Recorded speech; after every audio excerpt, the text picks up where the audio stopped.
제자들이 예수님께 천국에서는 누가 가장 큰지 질문을 했습니다. 그러자 예수님께서는 어린아이 하나를 제자들 앞에 세우고 말씀하셨습니다. 마태복음 18장 1절에서 4절까지입니다. 그때 제자들이 예수께 나와 이르되 천국에서는 누가 크니이까? 예수께서 한 어린아이를 불러 그들 가운데 세우시고 이르시되 진실로 너희에게 이르노니 너희가 돌이켜 어린아이들과 같이 되지 아니하면 결단코 천국에 들어가지 못하리라. 그러므로 누구든지 이 어린아이와 같이 자기를 낮추는 사람이 천국에서 큰 자니라. 제자들은 천국에 들어갈 것이라는 확신으로 질문을 했지만 예수님께서는 그들을 향해 천국에 들어갈 자격이 안 된다는 말씀을 하십니다. 너희가 돌이켜 어린아이들과 같이 되지 아니하면 결단코 천국에 들어가지 못할 것이라고 말씀하셨습니다. 너희는 아직 회심하지 않았으며 어린아이같이 아니하다는 말씀입니다. 제자들의 관심은 천국이었지만 예수님께서는 천국에 들어갈 수 있는 조건을 말씀하십니다. 예수님께서는 제자들에게 천국에 들어가려면 돌이키는 마음이 필요하며 회심하여 어린아이들과 같이 되어야 한다고 말씀을 하십니다. 여기서 어린아이들과 같아야 한다는 예수님의 말씀이 무슨 뜻인지 생각해 볼 필요가 있습니다. 솔직히 어린아이들의 행실만을 본다면 아이들은 천국에 들어갈 자격이 없습니다. 아이들은 자기 제어를 하지 못해서 어른들보다 본성적인 악을 더 잘 드러냅니다. 자신이 원하는 것이 이루어지지 않으면 때를 쓰고 울고 고함을 지릅니다. 아이들한테 힘이 없다는 것은 참 다행스러운 일입니다. 사람은 본성적으로 악하며 가르쳐주지 않아도 악을 행하며 거짓을 말합니다. 시편 58편 3절에서는 악인은 모태에서부터 멀어졌으며 나면서부터 곁길로 나아가 거짓을 말하는도다 라고 했습니다. 사람은 태어나면서부터 악하며 태어나면서부터 자격 없음이라는 운명을 안고 태어납니다. 창세기 8장 21절에서는 사람의 마음이 계획하는 바가 어려서부터 악하다고 말씀하셨습니다. 그런데 아이들은 울고불고 때를 써도 귀엽게 봐줄 수 있고 본성적으로 드러나는 악한 행동들이 있지만 어른들 입장에서는 큰 문제가 되지 않습니다.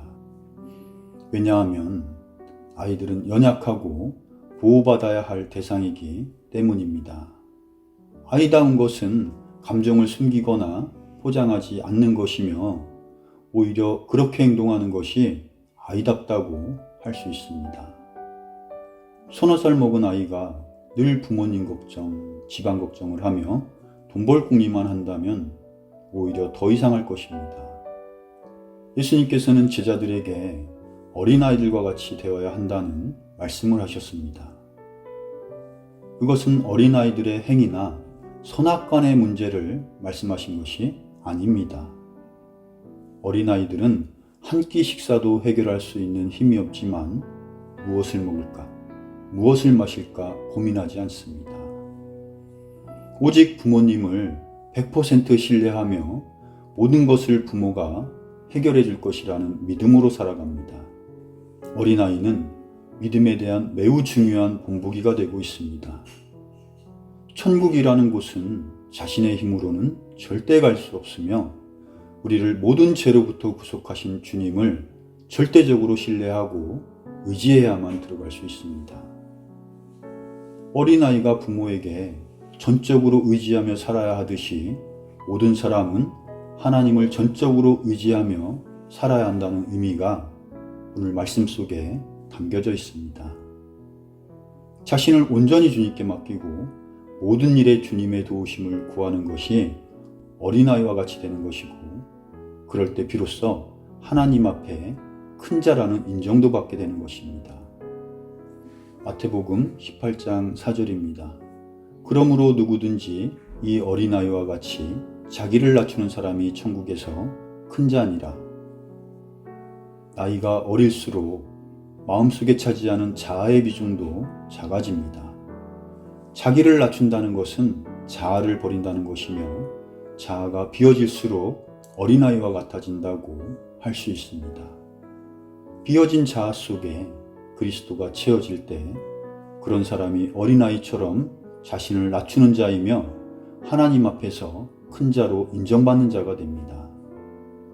이 말씀은 오직 겸손한 마음으로 각각 자기보다 남을 낮게 여기라는 빌립보서 2장 3절 말씀과도 같이 겸손이라는 측면에서 이해할 수도 있고 마태복음 20장 26절에서 누구든지 크고자 하는 자는 섬기는 자가 되어야 한다고 하신 말씀처럼 섬기는 자가 하나님 보시기에 큰 자라는 말씀과도 연결해서 생각해 볼 수 있습니다.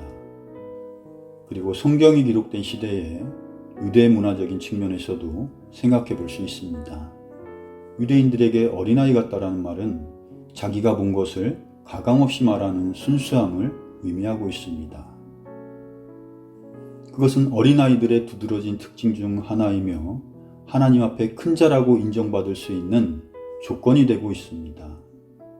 그런 의미에서 어린아이처럼 된다는 것은 듣고 본 것을 그대로 받아들이고 그대로 전한다는 것이며 주의 말씀을 따라 사는 것이라고 할 수 있습니다. 사도행전 4장 20절입니다.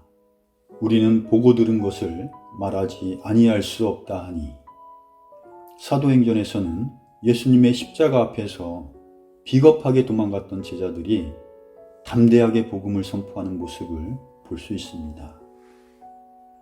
유대 종교가와 치리자들은 예수 그리스도를 전했다는 이유로 제자들을 핍박하며 예수님의 이름으로 말하지도 말고 가르치지도 말라고 협박을 했습니다.